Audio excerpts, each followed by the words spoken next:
Our scripture lesson this morning comes from the Gospel of Matthew, chapter 13, verses 1 through 9. That same day, Jesus went out of the house and sat beside the sea. Such great crowds gathered around Jesus that he got into a boat and sat there while the whole crowd stood on the beach. And he told them many things in parables, saying, "Listen, a sower went out to his fields to sow, and as he sowed, some seeds fell on the path, and the birds came and ate them up.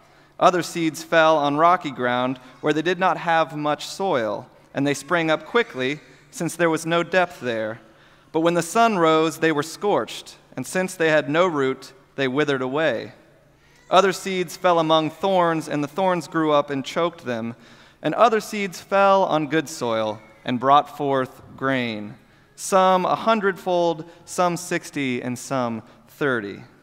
Let anyone with ears listen." Friends, this is the word of God for us, the people of God. Amen.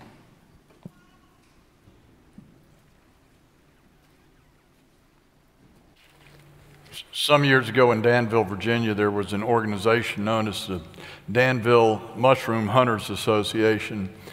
They were suffering from some rather poor organization. They'd never had a president, so they thought it was time to have a president. They elected Norm because he seemed to be a leader of men and women, but more importantly, he had a key to Jeff Snyder's cabin. When Norm was elected, he took two initiatives. First of all, he said, "We have no vision statement. How can we be any kind of group without a vision statement?" Having watched one too many Marine movies, he came up with this: Semper Fidelis, always faithful. Second initiative was to have a mushroom hunting weekend at Jeff Snyder's cabin. They got there and they decided that their search was going to be for that precious quarry of mushroom hunters, the morel mushroom. Look, there are buckskin-clad men who are one with nature, who have been driven to tears in a relentless and unsuccessful search for this holy grail of mushrooms. And then children. Children can just stumble upon a field of them. Just hard to understand. But anyway, they're there. First day, no fruit. Second day, no fruit. Third day, they have to go home, and our Mushroom Association more or less went home moralless. Sorry about that. Norm, being the leader of men that he was, decided we're going to have an emergency meeting of the association. He said, "The old vision statement's not working. We're going to have a new one." And they said, "What is it going to be, Norm?" And he said, "It's going to be Semper Investigare Nunquam Invenere." They said, "That sounds good. What does it mean?" It means always looking, never finding. Now, I know here in this room there are some true seekers. And I would say some of the true seekers know in this room, they find it at times, a bit here, a bit there of the holy, but so often the Holy Grail we're looking for seems to be still out in front of us. I also know there's another group of people in this room. They're not just seekers. They're what we might call sowers. These are people that have committed themselves to try to increase the abundance of life in this earth, in their family, in their homes, in the neighborhood, this church, the community, and beyond. These aren't people necessarily looking for any kind of credit or for recognition, but they would like to see sometimes something change, some difference. Always seeking, not always finding, always sowing, not always harvesting. These are people like you and me. We ask questions about that, don't we? Like, I mean, is it worth it? Why bother? Now, if you have ever asked that question, this parable is going to speak to that. However, before I get to that, let me suggest that the preacher, including myself at times, usually doesn't take the parable in that direction. We build all the homiletic energy around this parable about the analyzation of the types of soils. Look, as the preacher, I'm just going to tell you every week it's a challenge. How do you come in here and say something that It's logical, makes sense, can be helpful. And so what do? You scour the commentaries, you walk all the way around the scripture for the week, you listen to your life and the life of others, and then you hope to present something that makes sense. And here Jesus comes along, and it's a gift to the preacher. 4 types of soils, don't you see? It's an automatic sermon outline. And so then you just add a little poem at the end, put a ribbon on it, voila, sermon, you know. Hey, there's another reason preachers like that approach to this parable. It allows us to, I hate to admit this, but just work out some of our frustrations, you know, peel the bark back, just do a little clerical scolding, particularly the lower types of soil in the story. Shallow soil, shallow people, I can talk about that, you know. There is people that just have, 1 or 2 items on the agenda. Pleasant, unpleasant. Things I like to do, those things I don't like to do. Avoid the things I don't like to do. And that's kind of shallow. I can talk about that. Weeds, weedy people. Yeah, these are good people. But they just got too many irons in the fire. They used to have a list, first, second, third. But somewhere along the line, they lost the list. They're bewildered, got too many things going. So you see, this is going to work out really well if we approach the parable. I can work out my frustrations. It's not going to be hard on you because you're going to be sitting out there saying, let's see now, I bet the shallow people, the weedy people, they're not even here. And you're going to say, I think I'm probably, the good soil, right? So I can feel good, you can feel good, we'll have a benediction and go home. But do you know in the early church, they had a title for this parable. And guess what? The title wasn't Parable of the Soils. What do you think it was? Parable of the Sower. Ooh, there goes the sermon outline.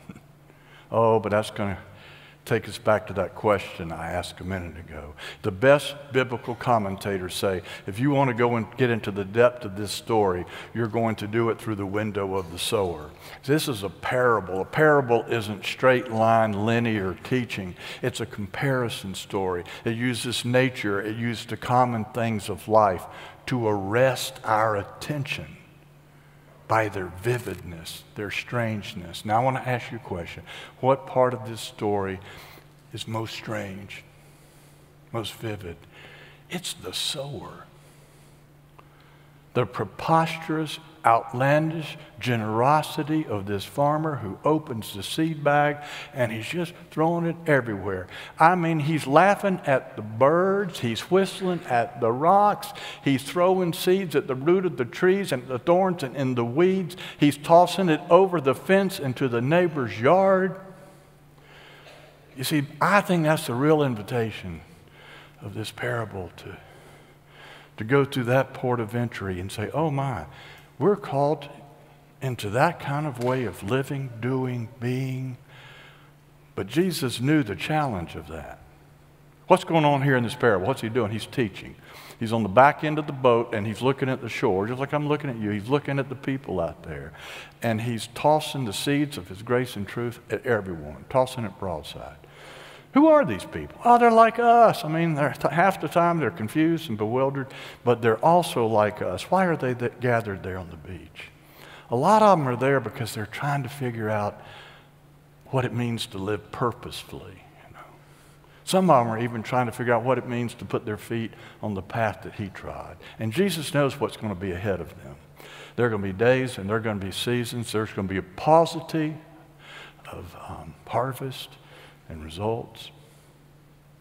Hey, the disciples were asking, they were wondering about that.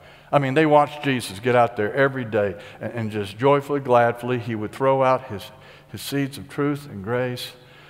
And sometimes it just didn't seem like much was changing.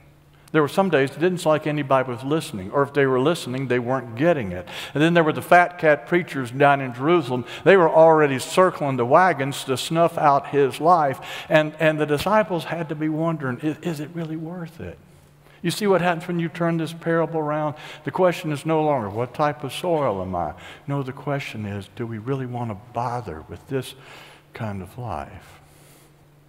Look, a lot of people ask that question, not just people that are into what we're into. I mean, anybody who's trying to do something worthwhile in the world, you're going to ask that sometimes. You know what it's like? You're 16 years of age, and you think that a sincere heart coupled with sturdy effort can change anything. Sometimes it can, sometimes it can't. Sometimes nothing comes back, but it's just as dead and empty as 4 o'clock in the morning. The disciples were wondering about that. I think we wonder more about that than they did, because you see, we've been raised by a culture that has given us this sense that, well, you know, a good deed should produce predictable outcomes and worthy results. Not only do we want green and bumper crops for our efforts, but look, we want it now, right? I mean, you and I, we have this affliction called instantitis. You know, why wait? Put a few dollars down, buy it now. Clothes cleaned in an hour, car washed in 2 minutes. We want fulfillment to come as quickly as a McDonald's hamburger. Little boy shopping with his mother goes over to get a box off the shelf. He brings it back. She says, oh, honey, you go put that back. And he says, why? She says, because you have to cook that. Now, this parable's not about cooking, but it's about farming. It's an exact business. Sometimes you don't get results. Even when there's a bumper crop, you're going to have to wait. And so we ask, you know, is it worth it? Should we really bother with this? Now, if in the normal stresses and strains of life that question gets asked, I'm going to say it comes up here even more often, because who are we? We're not trying to be better than anybody else, but we know this much. We're here because we're uncommonly committed to trying to tilt the creation toward goodness. Some days it works, some days it doesn't. Have you had some moments with your family or people you're trying to help or out there in the community, and you think you've given all you had to give, and somebody comes back and says, couldn't you have done a little more? You've done your best, and nothing changes. I knew this man named Reverend Dr. He was in a church that I served, previous church. He was from Louisiana, had a great Cajun accent, and he worked with the youth. He was a teacher, he was a counselor. They called him the Bayou Bengal. He loved kids, and kids loved him back. I mean, he knew how to have fun, but he also knew how to somehow talk about faith that made sense to an adolescent. He's one of those second mile guys. Man, when he signed on to something, he was in it all the way, enthusiastic. He was always going the second mile in terms of helping and giving to kids. So one Sunday night, he comes into the group and says, I've got this great idea. We got this lake house, just a little cabin. It's a nice little lake house about 40 miles from here. 2 weeks from yesterday on Saturday, he said, I want us to go out there. I'm going to have several ski boats lined up, and then we're going to have a hot dog roast. And I've got this little worship area down by the lake, and we're going to close out with the Galilean service. Well, there's a lot of buzz in the room. You know, kids were all excited, and he said, now I want you to think about 2 weeks from yesterday, Saturday. I want to know how many can go. I got a pad here. We're going to sign up. Everybody's raising their hands. 25, 30 of them signed up.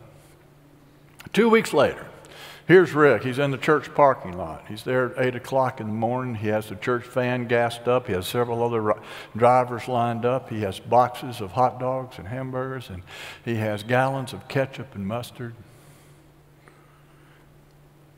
And 3 kids showed up, and one came to say that, sorry, he wouldn't be going. Okay. Yeah. I never heard Rick complain about it. His friends did. His friends did. Several of them said, Rick, look, these kids don't care a whit about what you're doing. I mean, why do you bother with them? In other words, they're shallow, you know.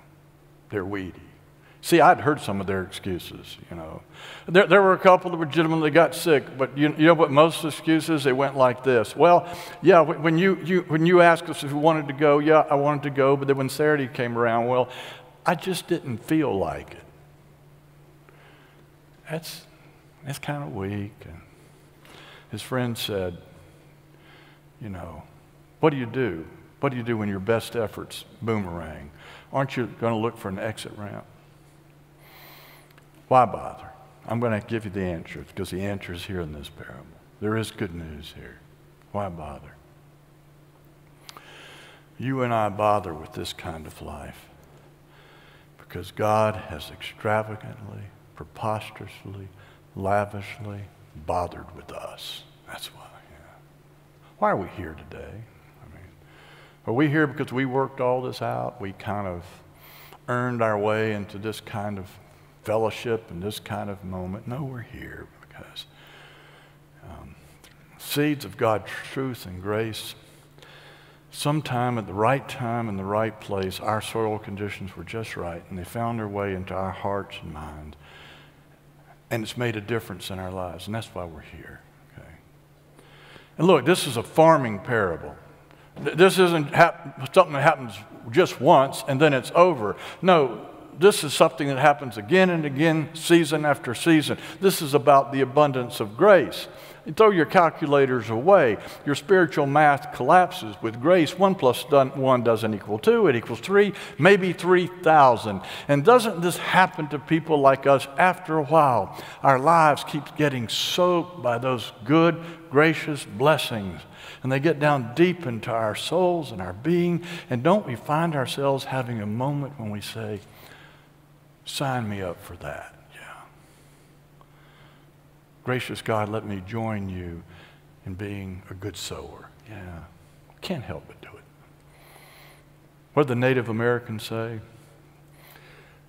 A gift isn't really a gift until it's given twice, given away at least twice. Maybe grace isn't much of a gift until it's given away twice, shared at least twice. Hey, let me get back to Rick DeJonge. You know, as I said, he never complained. I thought he was going to. I was the minister. I was kind of, in a weird way, looking forward to the next Sunday night. I was going to be there because I thought, man, Rick is going to peel back the bark. He is going to fuss at these kids for letting him down. No, he walked in the room, and he was just the same old Rick. He didn't say how many had come or hadn't come. He said, you know, we had some kind of fun. If you weren't there, if you missed it, don't worry. We're going to do it again. I want to ask you now, where do you think that came from?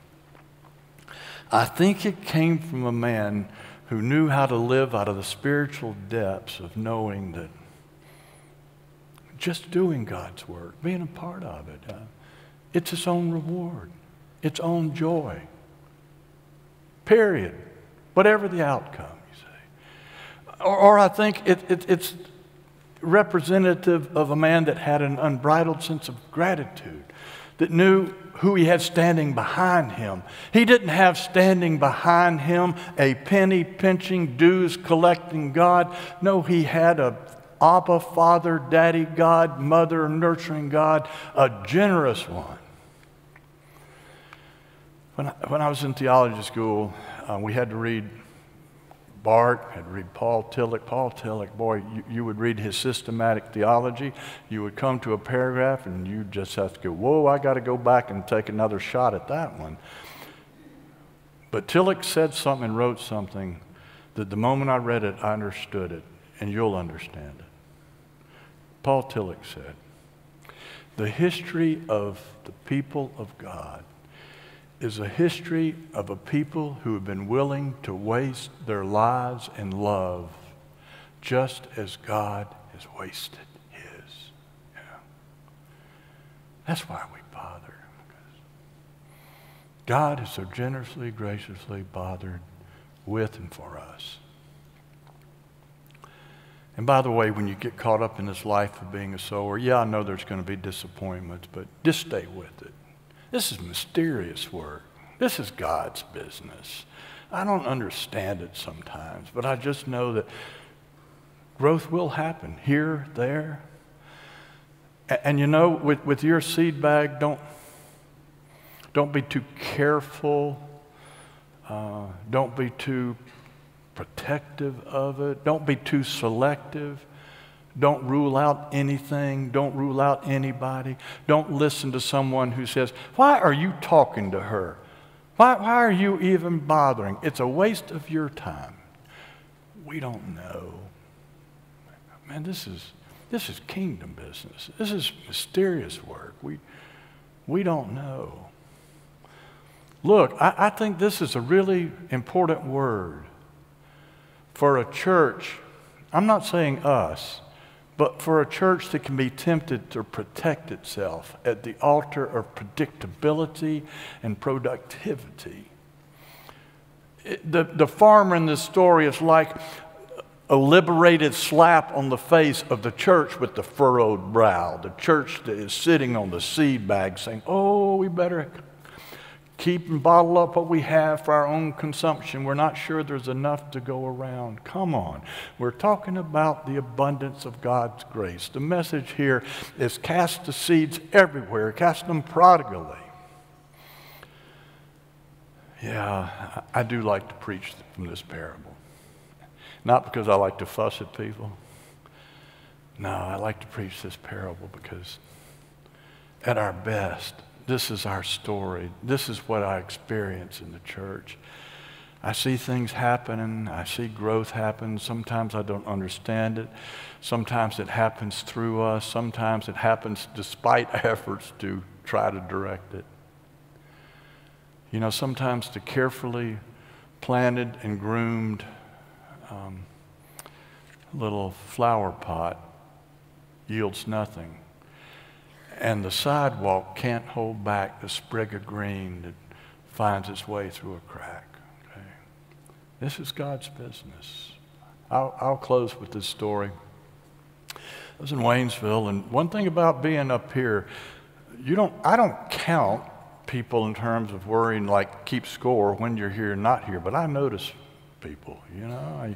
I noticed this one woman. She would always be sitting toward the back, and I didn't know her name, and I saw her for a couple of months, and she always got out, during the last hymn. She probably didn't want to have a lot of conversation. So one Sunday, she must have stayed a little longer, and I met her out front. I welcomed her, introduced myself, and she said, yeah, I've been coming here for a couple months, and she says, frankly, I'm a little surprised that I'm coming. I said, well, what do you mean? She says, well, I gave up church a long time ago. I said, well, why? She said, well, maybe I was in the wrong place. Maybe I wasn't hearing things in the right way, but it just seemed like the only conversation I heard in church was a bunch of negation. I just kept hearing people talk about who and what they were against. And something in my soul just said, for heaven's sake, for goodness sake, can't somebody say something what we're for? And I understood that, yeah. I said, well, why are you here now? She said, well, I didn't come to worship at first. I came here for a civic club meeting. It's in what you call your growth center. It was on a Saturday. And as I was coming into the building, a bunch of young people were coming in. They were all, dirty and dusty and sweaty. And they were carrying these baskets of tomatoes and cucumbers. And I asked somebody, I said, what is that about? And they said, it's a gleaning ministry, a gleaning project. And I had to ask some more questions. I know about that. It's a national Christian movement that goes into the fields where they're invited. There's a big movement over in Bethel, not far from here. And this is what happens when the people come in to harvest the crops. There's always something left over in those fields. And the farmers say, come one, come all. Particularly to nonprofit groups. You come and harvest the leftovers and use it for good things. So these young people, she said, where are they from? And somebody said, well, they're from the youth group here at the church. She said, there they were. They had bushels of tomato and cucumber, and they said they're going to take them to one of the local food pantries for people that don't get fresh vegetables. She said, I looked at that, and for the first time in years, my spiritual curiosity got awakened, and I just wanted to understand, where was that energy coming from? That's why I'm here. Now, do you see what's going on there? That's not really that unusual story. It's just the church trying to be the church. I mean, trying to be God's sowers. You fling out the seeds of truth and grace, and sometimes they just fall in weeds and nobody's listening. It's hard ground, but you never know. I would venture to say this woman 2 years before that wouldn't have been ready for that moment. But here, just at the right time and the right place, she hears something, she sees something, and the soil of her life was ready, plowed, furrowed, waiting to receive a good gift. And who knows? Because it's God's business. Before God's over with her and who she influences, this might be 60-fold, 100-fold. It could be a bumper crop. At the end of the parable, Matthew wraps it up and just says, may those who have ears, just let them hear.